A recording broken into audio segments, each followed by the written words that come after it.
Hello बच्चों, देखिए अभी हम लोग क्लास 12 इंटरमीडिएट परीक्षा 2024 के लिए झारखंड बोर्ड द्वारा जारी इकोनॉमिक्स मॉडल पेपर 2024 में सभी सब्जेक्टिव क्वेश्चन का सही सही आंसर को देखेंगे।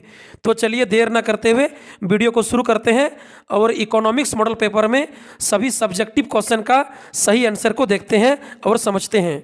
पहले हम लोग 2 मार्क्स वाला क्वेश्चन को देखेंगे। 2 मार्क्स वाला टोटल 8 क्वेश्चन पूछा जाएगा।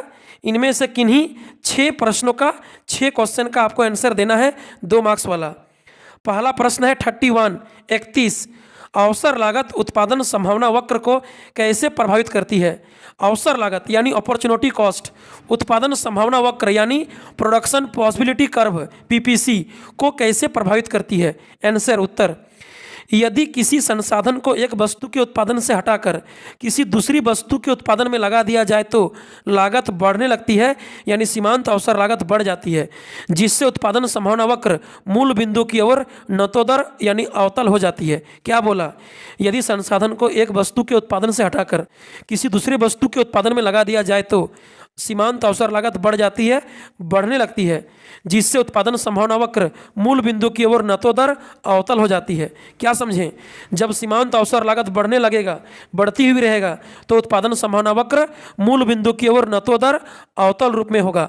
जबकि यदि सीमांत अवसर लागत स्थिर हो तो उत्पादन संभावना वक्र एक सरल रेखा के रूप में होती है, और जब सीमांत अवसर लागत स्थिर रहेगा तो पीपीसी उत्पादन संभावना वक्र एक स्ट्रेट लाइन के रूप में होगा।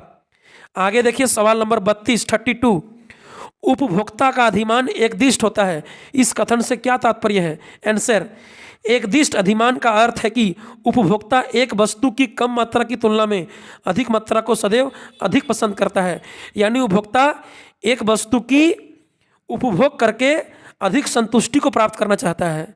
वही तो बोल रहा है। एकदिष्ट अधिमान का अर्थ है कि उपभोक्ता एक वस्तु की कम मात्रा की तुलना में अधिक मात्रा को सदैव अधिक पसंद करता है। इसका अर्थ है कि अधिमान वक्र की प्रवणता या ढाल नीचे की ओर है। यदि उपभोक्ता के एकदिष्ट अधिमान है तो वह संयोजन 4-5 से अधिक, संयोजन 5-5 या संयोजन 4-6 को अधिक पसंद करेगा। ठीक है, मान लीजिए कोई 2 वस्तु है, ठीक है, एक्स वाई, उसका पहला संयोजन है 4-5, एक्स 4 है और वाई 5 है, तो उससे अधिक संतुष्टि उसको संयोजन 5-5 या 4-6 से मिलेगा। ठीक है, एकदिष्ट अधिमान मतलब होता है कि संतुष्टि का स्तर एक तरफ ज़्यादा मिलना चाहिए। ठीक, आगे देखिए सवाल नंबर 33 यदि किसी वस्तु की कीमत में 5% की कमी करने से उसकी मांग मात्रा में 8% की वृद्धि हो जाती है, तो वस्तु की मांग की कीमत लोच ज्ञात कीजिए। क्वेश्चन में क्या दिया है? वस्तु की कीमत में 5% कमी दिया है, उसके चलते मांग मात्रा में 8% वृद्धि दिया है। वस्तु की मांग की कीमत लोच निकालना है। मांग की कीमत लोच का सूत्र होता है मांग मात्रा में प्रतिशत परिवर्तन बटा कीमत में प्रतिशत परिवर्तन। मांग में दिया है 8%, कीमत में दिया है 5%। ठीक है, तो मांग की लोच इलास्टिसिटी ऑफ डिमांड ईडी बराबर हो जाएगा 8/5 यानी 1.6। ठीक है, 8/5 यानी 1.6, 1.6, जो 1 से ज़्यादा है। मांग की लोच यहाँ पर 1 से अधिक है, इसलिए लोचदार मांग कहा जाएगा। इलास्टिसिटी ऑफ डिमांड ईडी 1 से अधिक लोचदार मांग होगा।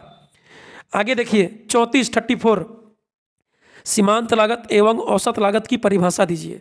Marginal cost and average cost को डिफाइन करना है। आंसर, सीमांत लागत मार्जिनल कॉस्ट किसी वस्तु की उत्पादन की मात्रा के सापेक्ष कुल लागत में परिवर्तन की दर को सीमांत लागत कहते हैं। ठीक है, यानी सीमांत लागत बराबर होता है कुल लागत में परिवर्तन बटा उत्पादन मात्रा में परिवर्तन। Marginal cost equal to total cost में चेंज बटा क्वांटिटी में चेंज, उत्पादन मात्रा में चेंज। ठीक है, मार्जिनल कॉस्ट MC बराबर डेल्टा TC बटा डेल्टा Q। आगे देखिए औसत लागत एवरेज कॉस्ट किसी वस्तु की प्रति इकाई उत्पादन की लागत को औसत लागत एवरेज कॉस्ट कहते हैं, यानी कुल लागत को उत्पादन की मात्रा से भाग देने पर औसत लागत एवरेज कॉस्ट प्राप्त होता है। औसत लागत बराबर कुल लागत बटा उत्पादन की मात्रा, यानी एवरेज कॉस्ट AC बराबर टोटल कॉस्ट TC बटा क्वांटिटी उत्पादन की मात्रा। आगे देखिए सवाल नंबर 35 समष्टि अर्थशास्त्र की दृष्टि से अर्थव्यवस्था के 4 क्षेत्रकों के नाम लिखिए। आंसर, समष्टि अर्थशास्त्र यानी मैक्रो इकोनॉमिक्स। व्यापक अर्थशास्त्र मैक्रो इकोनॉमिक्स की दृष्टि से अर्थव्यवस्था के 4 क्षेत्र निम्नलिखित हैं। पहला, परिवार या घरेलू क्षेत्र, जहाँ पर कृषि संबंधित वस्तुओं का उत्पादन होता है और अंतिम वस्तुओं का उपभोग किया जाता है। दूसरा, फर्म या उत्पादक क्षेत्र, जहाँ पर नए वस्तुओं का उत्पादन किया जाता है फैक्ट्री या फर्म में, ठीक है, और बाजार में उनको बिक्री किया जाता है।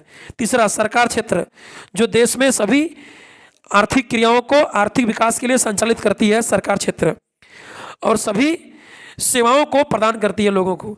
आगे है विदेशी क्षेत्र, जिसमें आयात निर्यात होता है, विदेशी व्यापार होता है। समष्टि अर्थशास्त्र में अर्थव्यवस्था का 4 क्षेत्र है। परिवार या घरेलू क्षेत्र पहला, दूसरा फर्म या उत्पादक क्षेत्र, तीसरा सरकार क्षेत्र, चौथा विदेशी क्षेत्र यानी बाहरी क्षेत्र।